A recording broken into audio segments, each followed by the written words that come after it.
I'm Belisa.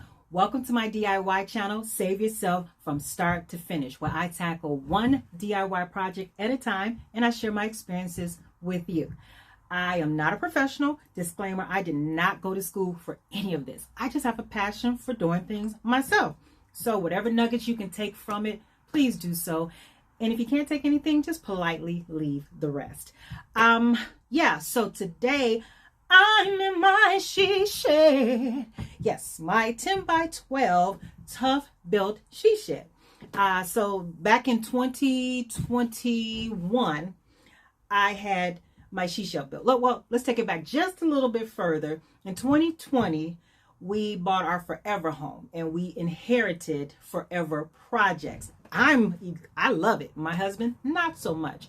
But one of the projects was to do something with our backyard, and we've been working on it ever since. But when we moved here, they had torn down a one-car garage that was detached from the house, and we already had some garages, so this was just redundant, and plus it was just falling apart. So the city book, the city and my mortgage company had them tear it down, but it just left a mess for us back here. So I eventually built a she shed in the space. So that was 2021, not last year, 2021. And I lived with it for 4 seasons: winter, spring, summer, and fall. I found that I cannot I cannot stay out here below 35 degrees in the wintertime. I'm in Ohio. And I cannot stay out here above 85 in the summer. I purposefully put the shed in an area where it got so much sunlight that it would make me feel better during the day. It would constantly be flooded with sunlight as long as the sun was shining, and I wouldn't have to use the lights as much. But with that, it gets hot in here as well in the summertime. It is unbearable. I don't care if you put a fan in the window. I don't care if you open every single window, and I've got two. It is just unbearable in here. So we have started to insulate it. We're doing this ourselves. This is a DIY project. I've got some video on that. And we're going to have it drywalled. We're not doing that. And we're going to have a mini split, a ductless mini split for my heating and my air conditioning. We're going to have that put in by professionals as well. The electricity was done by professionals as well. So there's some things that are best left to the professionals. The other things, hey, you can DIY it. If you mess it up, fix it, or pay somebody to fix it. But I'm going to take you on that journey. So here's what we're going to do. It's going to be a series of videos. I'm going to show you where it all began. I'm going to show you the video of me going down the Tuff shed, picking it out. I'm going to also share with you some information that is going to prove helpful when you build your shed, if that's what you're thinking of. There's so many things that I wish I had known that I did not prior to picking it out, building it, thinking about what the foundation is going to be. There are so many things, but I'm going to share that with you. Then I'm going to bring you up to where we are present day, what I'm doing. And then we're going to walk through continue to walk the journey because there's so many other things that I want to do after the drywall is in and the mini split is put up. So let's get to it.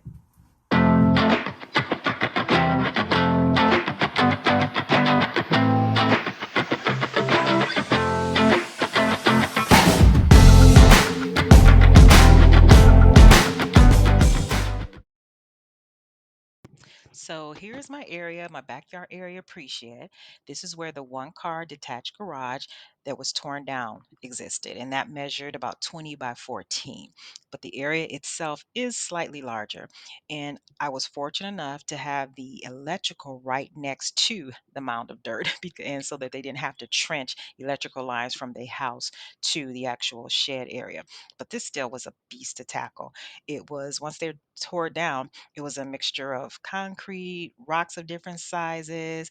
Couldn't tell where the asphalt ended and the dirt began. Some of the asphalt was torn up. So, like I said, we inherited a a project. But even in this mess, nature finds a way. You can see the lovely greenery growing in the backyard and the creeping Charlie growing there. But yeah, so prior to the actual shed and post garage, I built a fire pit in the area because I needed something aesthetically pleasing to look at rather than that mound of dirt. But then COVID hit, and then it was time to think she shed. All right, so she shed, like I said, I thought about getting a shed and I wanted a space of my own. So I went down to my local Tuff shed dealer that was in my neighborhood, wasn't far from me. And they have a lot full of air units that you can actually go in. You can get a feel for it. You can figure out where, if you want shelves, if you want windows, if you want doors, if you want skylights, if you want a loft, you can feel the length and the width and the height, just to make sure it will fit your needs. And they have several models that you can go into day or night. And there are plenty of times on a Sunday when they were closed that I get a thought in my head and I wanted to go down and get a feel for a different type of shed, or I wanted to go down and get a feel for the shed that I was going to order. I just drive down there and walk around, take pictures, take film, and just go ahead and come back and be able to make an informed decision. But I was there plenty of times, and I popped up plenty of times when the salespeople, without letting them know I was coming, and they were very nice and very accommodating each time. But here's a picture of their showroom. They have the roof shingles, the siding colors that you can sit down and select.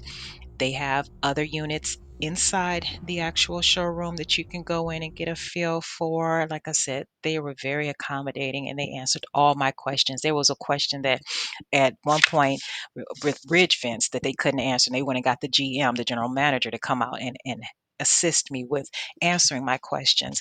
So I would recommend Tuff Shed if you're looking for a shed. Home Depot has them as well, but you can't get what you can get with Tuff Shed. You can't get at Home Depot what you can get at Tuff Shed. In my city, you have to have a building permit to build a shed. Um, they are called accessory structures, and they have specific requirements that you have to meet before you can build. And you have an inspector come out, look after you submit architectural drawings and the colors and everything that whatever you're going to do for that shed, they have to come out and inspect it.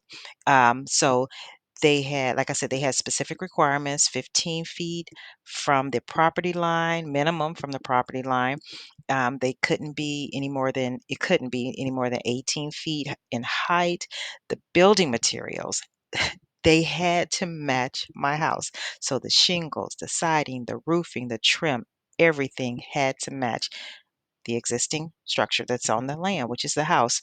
Now, different cities have different amounts that you're going to pay for these fees. I paid $75 for my fee, but for my city, it was based on the square footage, which is what determined if it was any more than 200 square feet, I would definitely have to pay more, and then I'd have to go through a review board. But fortunately, I didn't have to do that.